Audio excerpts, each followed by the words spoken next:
வணக்கம் நண்பர்களே. பொச்சாவாமைங்கிற அதிகாரத்துல நாம இதுவரைக்கும் 7 குறள் பார்த்தோம். 537 வரைக்கும். இப்போ 538வது குறள் பார்க்கணும். 538வது குறள் என்னன்னா,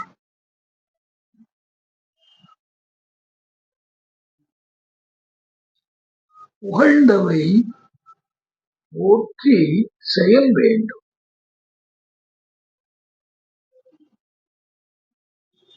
செய்யாது இகழ்ந்தார்க்கு எழுமையும் இல்லை. இப்போ வேறொரு கோணத்துல இருந்து சொல்றேன்.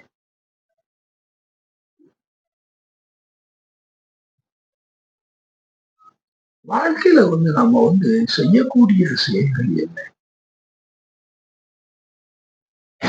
நம்ம செய்யணும். அது அவர் வள்ளுவர் சொல்றாரு, புகழப்பட்டவைகளை நாம போற்றி செய்ய வேண்டும். இந்த உலகத்துல எதையெல்லாம் இந்த உலகம் அப்படிப்பட்டவர்களைத்தான் புகழ்ந்திருக்கு அப்படின்னா, அவங்க ஒரு நன்னடத்தை உள்ளவர்கள், நல்ல படிப்பாளிகள், நல்ல ஒழுக்கம் உள்ளவர்கள். அப்படியே நீங்க பாத்தீங்கன்னா உலகத்துல நீங்க அப்படியே நீங்க பாருங்க. இந்த உலகம் யாரை போற்றி புகழ்ந்து ரொம்ப நல்லவர்கள், எந்த ஒரு தவறான நடவடிக்கையும் இல்லாதவர்கள், அவங்களுக்கு குறிப்பிட்ட காலத்துல அவங்களுக்கு படிக்கக்கூடிய காலங்கள அவங்களுக்கு கொடுத்த படிப்பை மிகப்பெரிய அளவுல ஒரு அதான் அவருக்கு வள்ளுவர் சொல்றாங்கல்ல, கற்க கசடங்கிற மாதிரி அந்த கற்க வேண்டிய காலத்துல கற்க வேண்டிய எல்லாற்றையும் கசட நிற்க அதற்கு தகங்கிற மாதிரி அதன் வழியிலேயே நிற்கக்கூடியவர்கள். இப்படி இந்த புகழ்ந்தவை போற்றி செயல் வேண்டும். அதுக்கப்புறம் பெரிய பெரிய இப்ப நீங்க பாக்குறீங்க, இப்ப நீங்க ஒரு டிவியை ஓபன் பண்ணியாச்சுன்னா ஏகப்பட்ட ஸ்போர்ட்ஸ் நடக்கும்.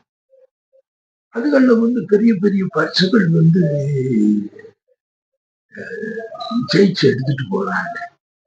இப்படி பெரிய பெரிய ஸ்போர்ட்ஸ் மேன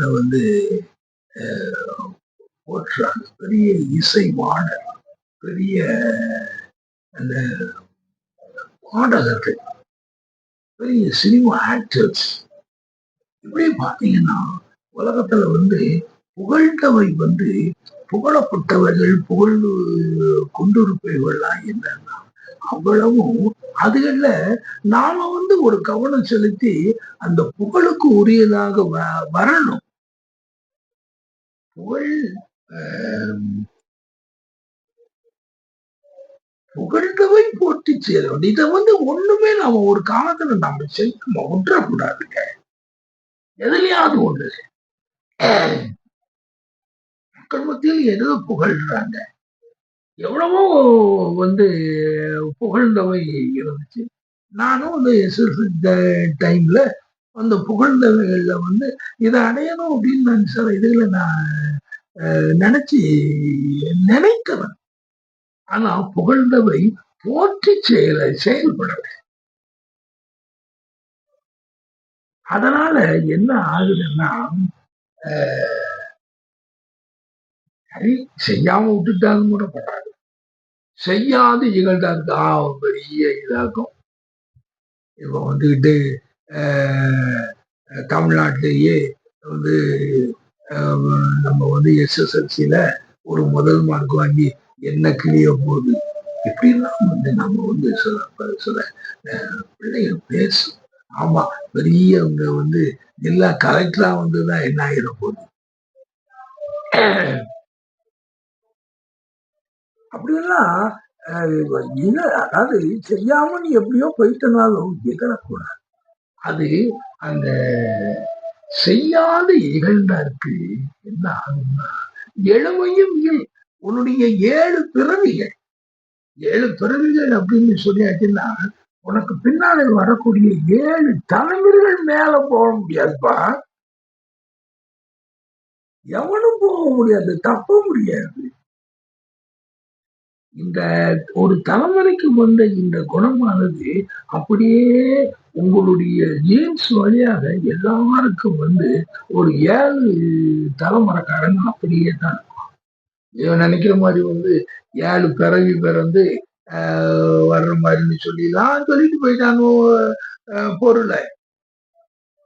அது உண்மையிலேயே இது இப்படித்தான் நடந்துகிட்டு இருக்கு.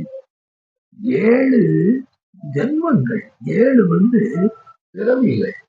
உன்னுடைய வழித்தோன்றல்கள் வந்து 7 தலைமுறைக்கு 7 தலைமுறையில பிறக்கிறவனும் முன்னேற முடியாது. அது வேற எவனாவது கொடுத்து அதுல வந்தாட்டம் உண்டு. அதுக்கப்புறம் அந்த தலைமுறை கொஞ்சம் பிழைக்கும். இப்படித்தானே நாம வந்து பிழைக்க முடியாம உட்கார்ந்துட்டோம்.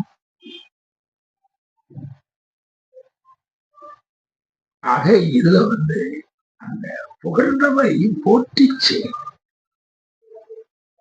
நண்பர்களே, என்ன ஒரு புகழுக்குரிய காரியமாக ஏதோ ஒரு காரியத்தை எடுத்து செய்யும். சரி, இன்னும் அடுத்த என்ன சொல்ற